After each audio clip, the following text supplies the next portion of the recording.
नमस्कार, आदाब, सत श्री अकाल। एक बार आप लोगों का फिर से स्वागत है अपने योगी सर के साथ योगी की पाठशाला।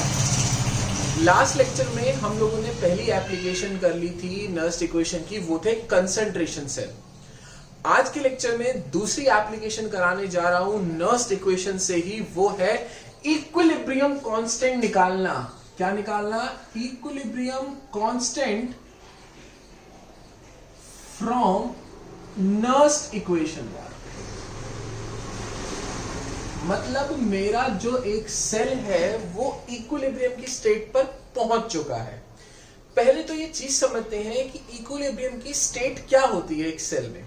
हम लोगों ने बहुत अच्छे से जब गैल्वेनिक सेल को डिजाइन करा था, जब हम लोगों ने गैल्वेनिक सेल की वर्किंग पढ़ाई थी, तो ये आप लोगों को बताया था कि जिंक अपना इलेक्ट्रोड को तोड़ेगा, Zn2+ आएगा, इलेक्ट्रॉन्स रिलीज होंगे। उसके बाद कॉपर 2+ जो CuSO4 का सॉल्यूशन था, उसके Cu2+ इलेक्ट्रॉन्स को खाएंगे। और जो आपका सॉल्ट ब्रिज है वो माइग्रेशन ऑफ आयंस करेगा। मतलब जो कॉपर सल्फेट में SO4 2 नेगेटिव एक्सेस में थे, उनको ट्रांसफर करके जिंक के पास भेजेगा, ताकि यहां से सल्फेट की कंसंट्रेशन कम कर बैठे कॉपर वाले कंपार्टमेंट में से, और वहां से Zn2+ की कंसंट्रेशन कम कर बैठे और रिएक्शन मतलब जो भी आपके एक्सेस आयंस उनको न्यूट्रलाइज कर दे। एक टाइम ऐसा आएगा कि आपकी कंसंट्रेशन चेंज होने की वजह से सेल काम करना बंद कर देगा। दैट मीन्स जब आपका reduction potential, reduction half cell और ऑक्सीडेशन हाफ सेल दोनों ही बराबर हो जाएंगे, मतलब जितनी रिडक्शन हो रही है उतनी ही ऑक्सीडेशन हो रही है, उस समय आपका सेल काम करना बंद कर देगा। ऐसा इसीलिए हुआ क्योंकि आप लोगों की कंसंट्रेशन चेंज हुई। जब आप लोगों की इलेक्ट्रोड्स मतलब आपके एनोडिक कंपार्टमेंट और कैथोडिक कंपार्टमेंट की कंसंट्रेशन में चेंज आया, उसकी वजह से आपके ईएमएफ में भी चेंज आया। और एक टाइम ऐसा आएगा कि आप लोगों का ऑक्सीडेशन हाफ सेल पोटेंशियल और रिडक्शन हाफ सेल पोटेंशियल, मतलब जितना आपकी एनोड पे ऑक्सीडेशन हो रही है उतनी ही आपकी कैथोड पे रिडक्शन होने लगेगी। मतलब दोनों का जो पोटेंशियल है वो एक समय पर बराबर हो जाएगा। दैट मीन्स आपका सेल इक्विलिब्रियम की स्टेट में आएगा। चलिए एक ग्राफ बनाता हूं सबसे पहले और आप लोगों को समझाता हूं कि मैं कह क्या रहा हूं। ये मेरा है यहां पर इलेक्ट्रोड पोटेंशियल, ठीक है ना। अब यहां पर रिडक्शन हाफ सेल है, यहां पर ऑक्सीडेशन हाफ सेल है। प्लीज ध्यान से देखिए, सल्फेट कहां से ट्रेवल करता है? सल्फेट आपका ट्रेवल करता है कैथोड से एनोड की तरफ। मतलब आपके कैथोडिक कंपार्टमेंट से सल्फेट ट्रेवल करता है एनोडिक कंपार्टमेंट में। इक्विलिब्रियम कैसे अचीव हुआ? आपका जो रिडक्शन हाफ सेल है यार, वो कम होने लगा, ठीक है, सल्फेट के ट्रांसफर से, क्योंकि वहां से सल्फेट कम होने लगा तो वहां का रिडक्शन हाफ सेल कम होने लगा। यहां पे सल्फेट बढ़ने लगा तो यहां का ऑक्सीडेशन हाफ सेल बढ़ने लगा। एक टाइम ऐसा आएगा कि आपका reduction half cell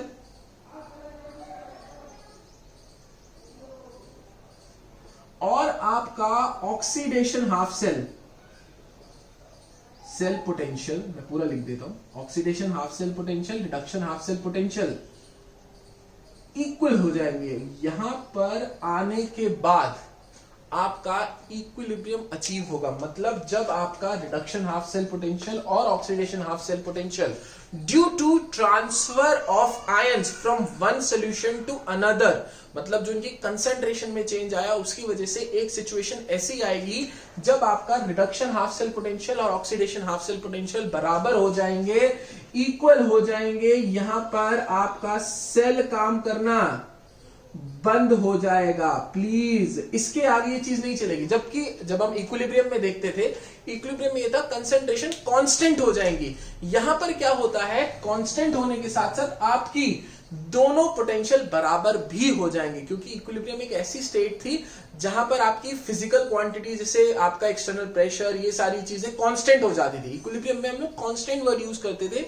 equal word use नहीं करते थे। बट यहां पर एक कांस्टेंट तो हो ही गई। देखो ग्राफ अब आगे मैं अगर एक्सटेंड करूंगा तो बिल्कुल स्ट्रेट लाइन जाएगी। इसके बाद यहाँ कांस्टेंट भी हो गई, इनफैक्ट आपकी जो कंसंट्रेशन थी वो इक्वल भी हो गई। इसी इक्वल पॉइंट आने की वजह से, मतलब जो भी आपका हाफ सेल पोटेंशियल था, रिडक्शन हाफ सेल पोटेंशियल था और आपका ऑक्सीडेशन हाफ सेल पोटेंशियल था, एक सेल में वो बराबर हो गया, जिसकी वजह से एक सिचुएशन आई जिसको मैं बोलता हूं इक्विलिब्रियम। वहां पर प्लीज हाथ जोड़कर विनती है, वहां पर आपका सेल काम नहीं करता। देखो अगर प्रैक्टिकली मैं समझाऊं, आप एक सेल उठा लेना अपना ड्राई सेल, ठीक है ना, जो आप लोगों के घर में ड्यूरासेल, एवरेडी या निप्पॉन के जो भी सेल आते हैं, जब आप उनको खोलोगे तो उनमें अभी भी मटेरियल बचा होता है, उनमें अभी भी मटेरियल बचा होता है, पर सेल काम नहीं करता। वो किसकी वजह से?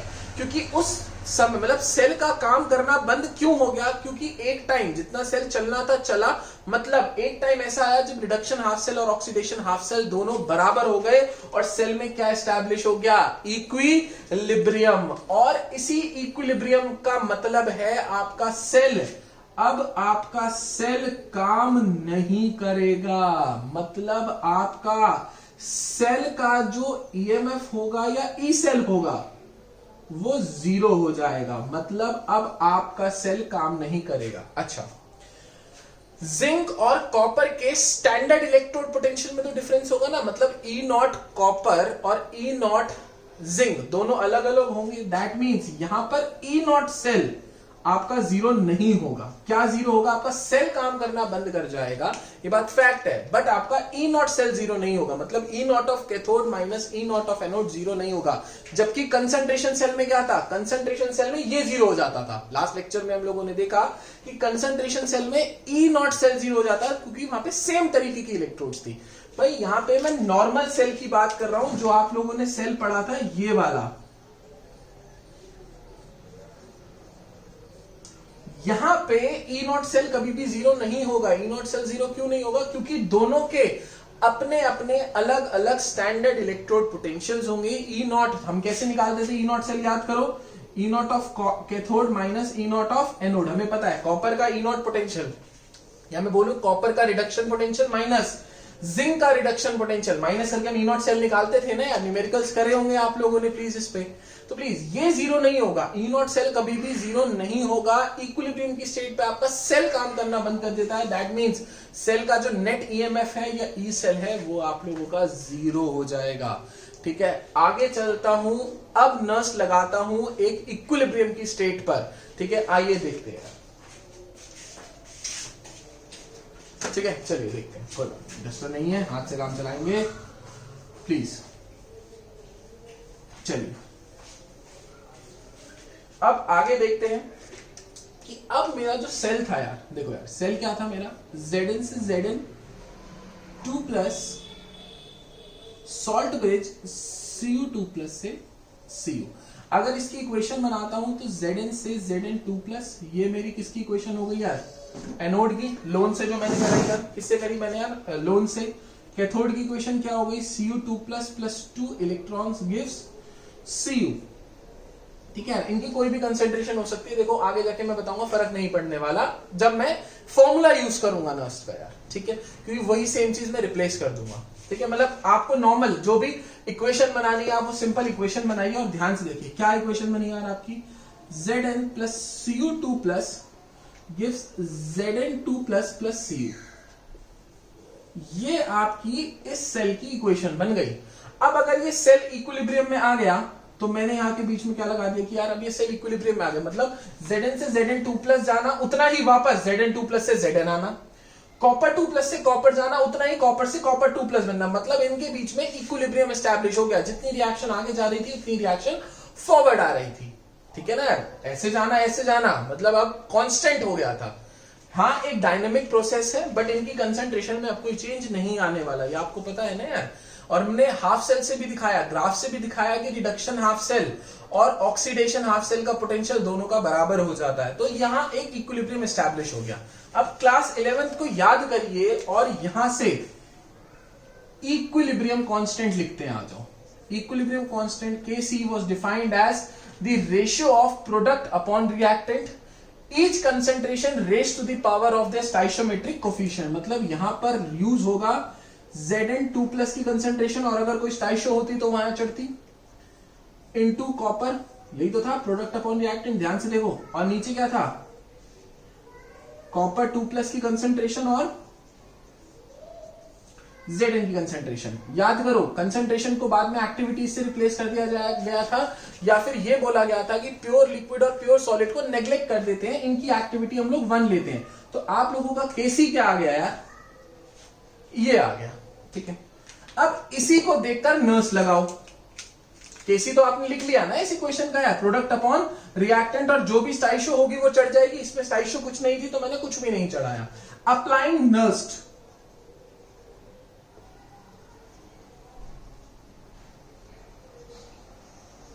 नर्स क्या कहती थी, और मैं भी नर्स किस पे लगा रहा हूं, एट 298, ताकि मैं छोटी वाली नर्स लगा सकूं। अगर 298 नहीं दे रखा होगा आपको टेम्परेचर, या कोई और स्पेसिफिक टेम्परेचर दे रखा हो, तो आप बड़ी वाली लगा लेना। मैंने सिंपल 298 पे बात कर रहा हूं तो मैं छोटी वाली लगा रहा हूं। मतलब छोटी वाली क्या, जिसमें हमने ऑलरेडी वैल्यू सब्स्टिट्यूट करके कांस्टेंट वैल्यू निकाल रखी है। क्या था मेरा यार, ईएमएफ और simple E cell, electrode potential of cell is equal to E naught of cell minus 0.0591 upon N factor into पुत्र फेराडे, ठीक है, इंटू लॉग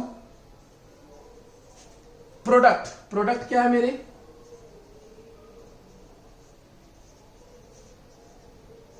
अपॉन रिएक्टेंट्स, ठीक है ना यार। मैं ऑक्सीडेशन अपॉन रिडक्शन का फंडा नहीं समझाता, मैं हमेशा क्या सिखाता हूं, प्रोडक्ट अपॉन रिएक्शन। स्टैंडर्ड कर लो ना, कंफ्यूज ही नहीं होगे। फिर से इनकी एक्टिविटी क्या हो गई यार, 1, तो मैं सॉलिड वालों को हटा देता हूं, ठीक है ना यार। अच्छा, और यहां पे भी कुछ स्टाइशियोमेट्री होती है, वो चढ़ती, ठीक है। अब ध्यान से देखो यार, ध्यान से देखना, जब सेल इक्विलिब्रियम में आ गया तो अब मैं कंडीशन अप्लाई करने जा रहा हूं, ये मेरा कितना हो गया 0, और ध्यान से देखो इसकी वैल्यू इक्विलिब्रियम पे किसके बराबर हो गई मेरे, केसी के बराबर। तो आपकी फाइनल इक्वेशन क्या बनी, 0 is equal to E naught cell minus 0.0591 upon N factor into Faraday, ठीक है ना यार, इंटू लॉग ऑफ केसी। इतनी चीज समझ आई, इसको इधर ले आओ और ये वाला पार्ट पूरा इधर आ जाएगा। E naught cell is equal to 0.0591 upon N factor into Faraday into log K C. यहां से आप लोगों को ये पता चल गया कि आप इक्विलिब्रियम कांस्टेंट कैसे निकालोगे। कैसे निकालोगे, ये सारी चीजें इधर ले जाना, लॉग को क्या कर लेना, एंटी लॉग में ले लेना। और स्पेसिफाई कर देता हूं प्लीज, ठीक है, और स्पेसिफाई कर देते हैं, ध्यान से देखो क्या हुआ। अब हमारी फाइनल इक्वेशन क्या निकल कर आई, E naught cell is equal to 0.0591 into log K C N F upon Faraday, ठीक है। चलिए आगे देखते हैं क्या निकलता है इसके बाद। अब मैं क्या करने वाला हूं, सारी वैल्यूज को एक साइड करने वाला हूं, लॉग केसी को एक साइड रखने वाला हूं। तो और इस इक्वेशन को ऐसे भी लिख सकता हूं, यहां से आपकी इक्वेशन आ गई यार, फाइनल इक्वेशन आ गई आपकी। अब मैं इसको सेग्रीगेट कर रहा हूं, log KC is equals to E naught cell, यार ये ई सेल नहीं है, ई नॉट सेल है। E naught of cathode minus E naught of anode, मतलब स्टैंडर्ड इलेक्ट्रोड पोटेंशियल, या मैं बोलूं रिडक्शन पोटेंशियल कैथोड का माइनस रिडक्शन पोटेंशियल एनोड का। सिंपल जो आप लोग निकालते आ रहे हो, E naught cathode minus E naught anode. E naught cell इधर कर दिया,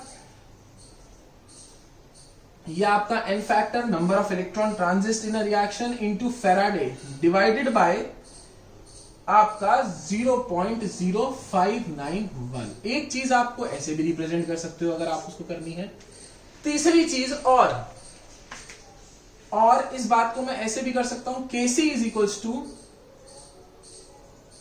एंटी लॉग ऑफ इतना,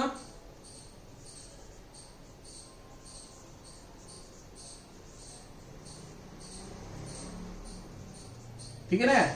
अच्छा, एंटी लॉग को कैसे रिप्रेजेंट करते हैं, और कई बुक्स में आप ऐसे भी देखोगे, केसी इज इक्वल्स टू 10 की पावर में E naught cell into N factor into Faraday upon 0.0591। ये होता है आपका इक्विलिब्रियम कांस्टेंट। अच्छा, अब मान लो आपको सेल परचेज करना है, अपनी इंडस्ट्री आपने लगाई और आपको सेल परचेज करना है, या मैं बोलूं आपको सेल बनाने हैं यार, और आपको ये चीज देखनी है कि यार मेरा सेल कितना एफिशिएंट है, मतलब कितना ज्यादा वो चलेगा, कितना देर तक वो चलेगा, उस सारी बातों पे डिपेंड करना है। देखो आगे जाके और भी चीजें डिपेंड होती हैं कि भाई मेरी कितनी एनर्जी सेल ने करी, वो सारी चीजें भी होती है। बट एक सिंपल सी बात देखो यार, आपके एवरिडी के सेल ले लो या आपका ड्यूरासेल ले लो यार, दोनों ही सेल आपके सेम फंडा, सेम गैल्वेनिक सेल पे काम करते हैं, बट एक सेल ज्यादा चलता है, दैट इज योर ड्यूरासेल, और एक सेल आपका कम चलता है। हाँ ये बात सही है, उनके मटेरियल में डिफरेंस होगा, उनके कंसंट्रेशन में डिफरेंस होगा, इसलिए वो और देर तक चलते हैं। अगर मेरे को सेल नहीं खोलना, मैं कह रहा हूं भाई मैं खोल के थोड़ी देखूंगा कितनी कंसंट्रेशन है, सेल कैसे बनाया, मैं केवल शॉप पे जाके दो बात पूछूंगा उसकी। यार ध्यान से देखना, दो बात क्या पूछूंगा। सबसे पहली चीज मैं उससे ये पूछूंगा कि भाई तूने सेल किस किस मटेरियल से बनाया है।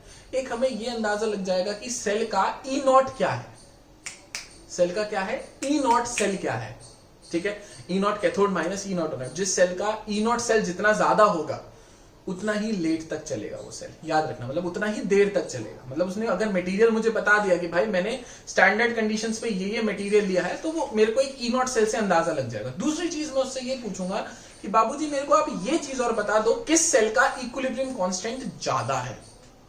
कहने का मतलब है कि मैं आप लोगों को इस केसी की सिग्निफिकेंस बताना चाह रहा हूं। जिस सेल का इक्विलिब्रियम कांस्टेंट जितना ज्यादा होगा वो उतना सेल फीजिबल होगा, उतना ही लॉन्ग रन चलेगा। मतलब उसका केसी लेट अचीव होगा ना, जितना बड़ा केसी होगा उतना ही वो सेल लेट इक्विलिब्रियम पे आएगा, और जितना लेट इक्विलिब्रियम पे आएगा उतना ज्यादा मुझे वो ईएमएफ देगा ना यार, उतना ज्यादा देर तक वो सेल चलेगा। तो आई होप आपको सिग्निफिकेंस ऑफ केसी समझ में आया होगा। तो लिख लेना इस बात को, more is the value of KC, more later it will achieve equilibrium. मतलब उसका इक्विलिब्रियम कांस्टेंट उतना ही बड़ा होगा, उतना ही देर तक वो सेल काम करेगा यार, ठीक है। आगे चलें, चलो यार एक एप्लीकेशन और कराने जा रहा हूं, दैट इज योर थर्ड, कि अब मैंने इक्विलिब्रियम कांस्टेंट निकाल लिया। अब मैं इस इक्विलिब्रियम कांस्टेंट को गिब्स फ्री एनर्जी के साथ रिलेट करने वाला हूं। किसके साथ रिलेट करने वाला हूं? गिब्स फ्री एनर्जी के साथ। मतलब फंडा क्लियर कर देता हूं, मैं आप लोगों को एक सेल का फ्री एनर्जी चेंज बताने वाला हूं। Free energy change is your Gibbs free energy. मतलब उस सेल ने मुझे कितना काम करके दिया, क्योंकि वो सेल जितना ज्यादा काम करेगा उतनी ही ज्यादा उसकी एनर्जी लिबरेट होगी, मतलब उतनी ही ज्यादा वो एनर्जी हमें देगा। आप ये चीज समझो, जितना काम आपका सिस्टम करेगा उतनी ज्यादा एनर्जी आपको देगा। अगर सिस्टम ने काम करा तो उसकी एनर्जी उतनी ही ज्यादा रिलीज होगी, मतलब उसकी नेगेटिव वैल्यू आएगी एनर्जी की, मतलब उसकी खुद की एनर्जी कम होती गई।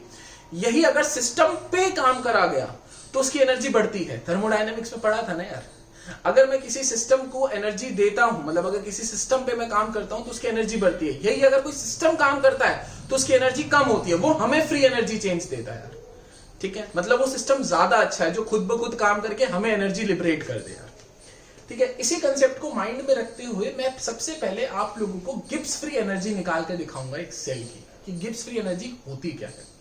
अब हमें पता है जब भी हमारा गैल्वेनिक सेल होता है, जो भी हम गैल्वेनिक सेल परचेज करते हैं मार्केट से, या गैल्वेनिक सेल जो भी हम बनाया, हम लोगों ने जितना भी गैल्वेनिक सेल के बारे में पढ़ा, वो गैल्वेनिक सेल एक ऐसा सेल है जो एक केमिकल एनर्जी को इलेक्ट्रिकल एनर्जी में चेंज करता है। ध्यान से सुनना, क्या करता है? केमिकल एनर्जी को इलेक्ट्रिकल एनर्जी में चेंज करता है। मतलब जो सेल जितनी ज्यादा इलेक्ट्रिकल एनर्जी मुझे देगा, जी समझना, जो सेल जितनी ज्यादा इलेक्ट्रिकल एनर्जी मुझे देगा वो उतना ही अच्छा सेल होगा, और जितना ही मुझे वो सेल इलेक्ट्रिकल एनर्जी देगा, मतलब वो जितनी ज्यादा एनर्जी मुझे लिबरेट करेगा उसकी खुद की एनर्जी उतनी कम होती चली जाएगी। दैट मीन्स जितना सेल खुद में काम करेगा, मतलब work done by the cell, जितना सेल ने काम करा, work done by the cell is equals to, मतलब जितना सेल काम करेगा उतनी ही एनर्जी उसकी डिक्रीज होगी, उतनी ही वो एनर्जी बाहर सिस्टम को, सराउंडिंग्स को देगा ना यार, ठीक है। Is equals to decrease in the energy of cell. ये चीज याद रखना यार, जितना ज्यादा सेल काम करेगा, सेल काम मतलब काम क्या कर रहा है? सेल आपकी केमिकल एनर्जी को इलेक्ट्रिकल एनर्जी में चेंज कर रहा है। जितना सेल आपका वर्क डन करेगा उतनी ही ज्यादा सेल की एनर्जी में डिक्रीज आएगा। वो जो डिक्रीज आएगा वो मुझे किस फॉर्म में बाहर निकल कर आएगा? वो मुझे निकल कर आएगा फ्री एनर्जी चेंज में। मतलब जितना सेल ने काम करा और अपनी एनर्जी लिबरेट करी, वो क्या आएगी? मेरी फ्री एनर्जी चेंज में, जिसको मैं कहता हूं डेल्टा जी। ठीक है, जितना ज्यादा सिस्टम वर्क डन करेगा उतनी ज्यादा उसकी एनर्जी कम होगी, मतलब उतनी ही ज्यादा वो एनर्जी रिलीज करेगा। दैट मीन्स अगर कोई सेल फीजिबल है, सेल काम कर रहा है, तो उसका डेल्टा जी कैसा होना चाहिए यार? नेगेटिव होना चाहिए, क्योंकि उसने क्या करा? एनर्जी को, फ्री एनर्जी चेंज, मतलब उसने एनर्जी रिलीज करी ना यार। जितना ज्यादा सेल ने काम करा, जितनी ज्यादा वर्क डन करा, किस में वर्क डन करा? आपका केमिकल एनर्जी को किसमें चेंज करने में? इलेक्ट्रिकल एनर्जी चेंज करने में। ठीक है, उसने वर्क डन करा, वर्क डन में उसने खुद की एनर्जी कंज्यूम करी, ठीक है, एनर्जी ली उसने और वो बाहर सराउंडिंग्स को दे दी। मतलब जितना भी आपका फ्री एनर्जी चेंज जितना ज्यादा नेगेटिव होगा, लिख लो इस बात को, जितना आपका डेल्टा जी नेगेटिव होगा उतना ही ज्यादा सेल ने काम करा। मतलब मोर, मतलब अगर मुझे किसी का वर्क डन मैक्सिमम निकालना है तो मुझे माइनस ये निकालना पड़ेगा, मतलब मुझे फ्री एनर्जी चेंज के आगे क्या रखना पड़ेगा? Minus. W max is equals to minus of delta G. ये याद रखना यार, जितनी ज्यादा एनर्जी हमें लिबरेट होकर मिलेगी उतना ज्यादा सेल ने काम करा है। तो यही फंडा अपने दिमाग में याद रखते हैं। तो क्या है कि जितना वर्क डन होगा वो किसके बराबर होगा? Delta G, negative of delta जी के बराबर। ठीक है, ये फंडा क्लियर है ना यार थर्मोडायनेमिक्स में से? मेरे पास डस्टर नहीं है आज, आई एम सो सॉरी। चलिए, तो फंडा क्या हुआ कि भाई जितना भी वर्क डन हुआ, एक सेल ने जितना भी काम हुआ, वो मुझे किस तरीके उसने रिप्रेजेंट करा? Gibbs free energy. Free energy change है, मतलब मेरी जो एनर्जी है वो नेगेटिव उसने दी। नेगेटिव का मतलब एनर्जी रिलीज करी। इलेक्ट्रोलिसिस में उल्टा होता था। इलेक्ट्रोलिसिस में हम एनर्जी देते थे, वहां डेल्टा जी पॉजिटिव है, मतलब वो रिएक्शन खुद ब खुद फीजिबल नहीं थी। मैं बैटरी लगाकर वो रिएक्शन करा रहा था, मैं एक्सटर्नल पोटेंशियल दे रहा था। यहां पर क्या है? सेल काम कर रहा है, और सेल काम कर रहा है तो मुझे एनर्जी मिल रही है। मतलब जो मेरा फ्री एनर्जी चेंज है, जो सेल का मैक्सिमम वर्क डन है, वो मैं डेल्टा जी से कैलकुलेट करूंगा, उसके नेगेटिव साइन के साथ। नेगेटिव का मतलब एनर्जी इज रिलीज्ड। ठीक है, तो अब आप ध्यान से देखना कि जो भी सेल की डेल्टा जी होगी, मतलब सेल की जो डेल्टा जी होगी वो वर्क डन मैक्सिमम में होगी यार। मतलब जो भी सेल ने मैक्सिमम काम करा वो माइनस डेल्टा जी के बराबर होगा। ठीक है, अब सेल का वर्क डन किन किन फैक्टर्स पे डिपेंड करता है? कहते हैं सेल का वर्क डन डिपेंड करता है उसने कितना चार्ज मूव करा, मतलब कितना चार्ज फ्लो हुआ यार। ठीक है, कितना चार्ज फ्लो हुआ। दूसरी चीज, उस सेल का ईएमएफ कितना है। इन दोनों ही फैक्टर्स पर आपका delta G, Gibbs free energy, depend करती है।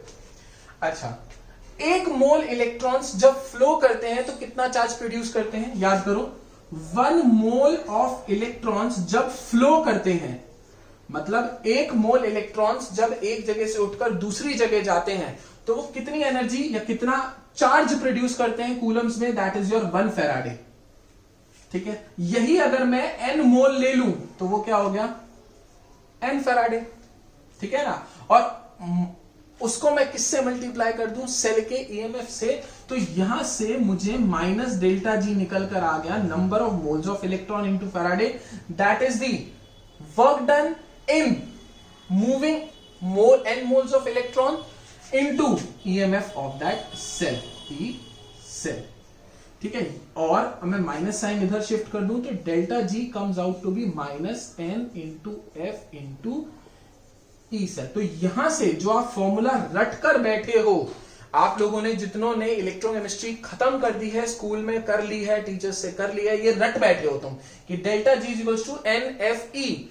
N is your n factor, मैं इसको प्रॉपर ले लेता हूं, एन मोल है मेरे, एन एफ कितने मोल्स ऑफ इलेक्ट्रॉन ट्रांजिट हुए ना यार। ठीक है ना, एन फैक्टर की एक एन फैक्टर 1 है, मतलब 1 मोल इलेक्ट्रॉन गया, 2 मोल गए, 3 मोल गए, एन फैक्टर 6 है, तो एन फैक्टर ये एक्चुअल में एन फैक्टर है। ठीक है, इंटू फैराडे। फैराडे की वैल्यू हमें पता है 96500 कूलम, राउंड ऑफ करके लेते हैं, ई सेल। और डेल्टा जी की यूनिट क्या है आपकी? जूल, और मोल में बात हो रही है तो जूल पर मोल। याद रखना, डेल्टा जी की वैल्यू क्या होगी आपकी यार? जूल पर मोल। ठीक है, किसी भी सेल का डेल्टा जी निकालना हो, दैट इज योर जूल पर मोल। एनर्जी यूनिट है ना यार, कितने जूल एनर्जी निकली पर मोल।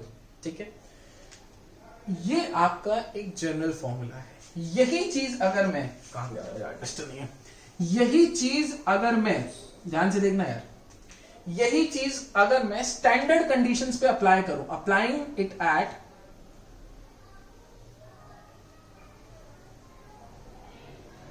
Standard conditions. स्टैंडर्ड कंडीशन क्या थी कि जो मेरे इलेक्ट्रोलाइट है उसकी कंसंट्रेशन 1 मोलर ली गई, जो भी प्रेशर है उसको 1 बार या कुछ कुछ सेल्स में 1 ATM भी ले लेते हैं, वैसे हम 1 बार लेके चलेंगे। ठीक है, मतलब स्टैंडर्ड कंडीशन रखी, टेम्परेचर 298 केल्विन रखा, तो ये स्टैंडर्ड फ्री एनर्जी चेंज हो गया। ये सिंपल क्या था, गिब्स फ्री एनर्जी। ये क्या हो गया मेरा standard free energy change, standard Gibbs free energy change, standard Gibbs free energy change is equal to -n into F. अब ये ई सेल ना लिखकर मैं यहां पर क्या लिखूंगा यार, ई नॉट सेल, क्योंकि स्टैंडर्ड कंडीशन में हम लोग ईएमएफ नहीं निकालते, हम लोग क्या निकालते हैं, ई नॉट सेल, क्योंकि जो स्टैंडर्ड कंडीशन में सेल का ईएमएफ होता है उसी को मैं ई नॉट सेल बोलता हूं, E naught of cathode minus E naught of anode. तो यहां से आप लोगों को आज पहला रिलेशन मिला डेल्टा जी निकालने का यूजिंग ई नॉट सेल। क्या निकला, delta G naught is equal to -nf into E naught cell, और ये n फैक्टर है, मैं पहले बता देता हूं।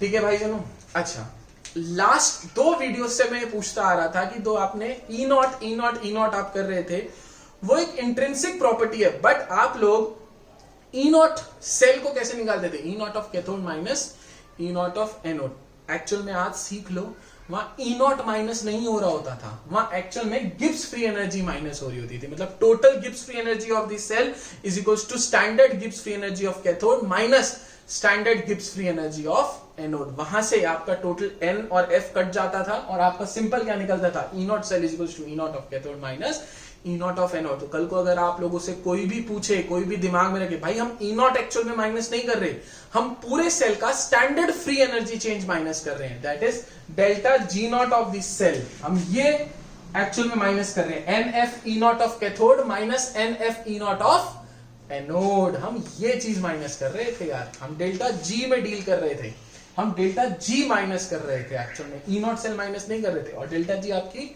कैसी प्रॉपर्टी, एक्सटेंसिव प्रॉपर्टी है ना, आप डेल्टा जी को माइनस कर सकते हो, इसीलिए दिखने में वो आपको ऐसा लगता है कि वो ई नॉट सेल माइनस हो रहा है, एक्चुअल में वो क्या माइनस हो रहा होता है, वो गिब्स फ्री एनर्जी से आप स्टैंडर्ड एनर्जी चेंज निकाल रहे होते हो, ना कि ई नॉट सेल निकाल रहे होते हो। ठीक है, पहला रिलेशन आप लोगों को पूरा निकाल के दिखाया मैंने कि आप गिब्स फ्री एनर्जी और स्टैंडर्ड ई नॉट सेल को कैसे रिप्रेजेंट कर सकते हो। अगर स्टैंडर्ड नहीं हुआ तो ये लगाना है, स्टैंडर्ड हुआ तो ये लगाना है। Standard conditions E naught cell तो आपका डेल्टा जी नॉट सेल निकलेगा, कोई और कंडीशन है तो आपका ईएमएफ निकलेगा, वो ई नॉट सेल से अलग होगा, वो आप नर्स लगा के पहले ई सेल निकालोगे, फिर यहाँ पे एन फैक्टर इनटू फैराडे करोगे। ठीक है, यहाँ आपका गिब्स फ्री एनर्जी चेंज आएगा एट अदर कंडीशन, ये आपका स्टैंडर्ड कंडीशन पे है। जब भी आपने नॉट लगा दिया, this is standard Gibbs free energy change of your electrochemical cell.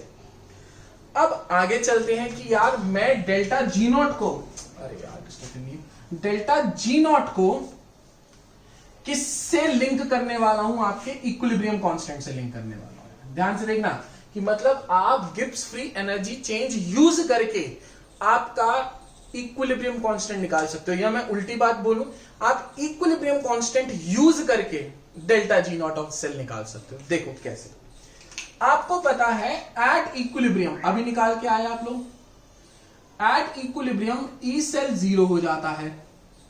ठीक है, इक्वेशन क्या निकली थी, E cell is equals to E naught of cell minus 0.0591 upon RT। चलो यार मैं इसको ऐसे कर देता हूँ, मैं इसको ऐसे ले लेता हूँ, E naught cell is equals to 2.303 RT upon N factor into Faraday। मैंने पूरी इक्वेशन ले ली, into log Kc, equilibrium constant है यार, ये 0 हो गया आपका इक्विलिब्रियम पे, तो ये सारी चीज इधर आ गई, तो आपका ई नॉट सेल, अरे पिछली बार जो मैंने आपको इक्विलिब्रियम निकाल के दिखाया वो फिक्स निकाल के दिखाया था जब मैंने इनकी वैल्यूज डाल दी थी 298 पे। अब मैं 298 पे नहीं लेकर आपको जनरली दिखा रहा हूं। E naught cell is equal to ये सारा, ये पूरा पॉइंट, ये वाली चीज इधर आ जाएगी, क्या आ गई आपकी 2.303 RT अपॉन में n फैक्टर इंटू गुरुजी आपका फैराडे इंटू लॉग ऑफ केसी। ठीक है ना यार, मानते हो नहीं मानते? अब दूसरी चीज देखो यार, delta G naught is equal to minus n into F into क्या मेरा यार ई नॉट सेल। अब मैं क्या करने वाला हूं, ई नॉट सेल की वैल्यू यहां डालने वाला हूं ताकि मैं इक्विलिब्रियम कांस्टेंट में रिलेशन निकाल सकूं।